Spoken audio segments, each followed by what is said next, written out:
మతమేదైనా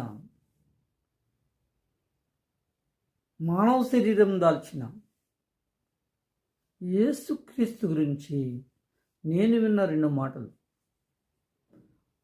ఆయన మరణం, హేరోదు మహారాజు అతనిని బంధించి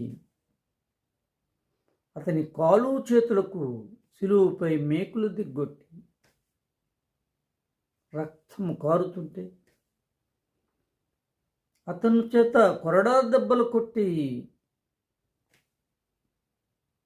సిలువను మోయించి ఆయన తలకి ముళ్ళ కిరీటము పెట్టి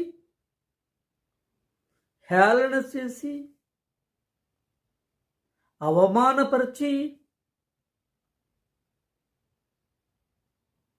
సిలువుపై వేలాడదీసిన తరువాత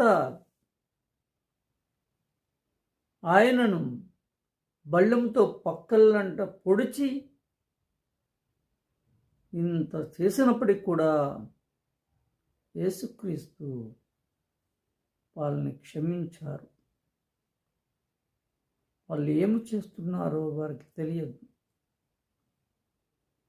మీ పాపము కోసం నేను మరణిస్తున్నాను, నా రక్తం కార్చడం ద్వారా మీ పాపాలు అంతమవుతుంది, మీ పాపాలు పోతాయి అని చెప్పి ఆయన ప్రజల కోసం తన రక్తమును కార్చి సిలువ వేయబడ్డాడు.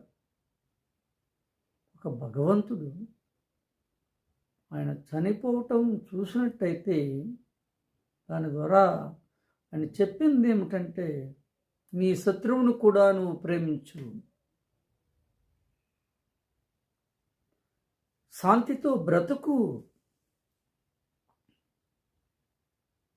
నీ కష్టాల్లో నేను ఉంటాను అని వాళ్ళకు చెప్పినట్లు బైబిల్లో నేను చదివిన విషయాన్ని మానవ శరీరం దాల్చిన యేసుక్రీస్తు కూడా అనేక దేశాలకి భగవంతుడని నమ్మేటువంటి యేసుక్రీస్తు కూడా కష్టాలు పర్యాంతం విన్నట్టయితే కన్నీళ్ళు రాక తప్పవు. వాళ్ళు ఆ వృత్తాంతం విన్నప్పుడు వారు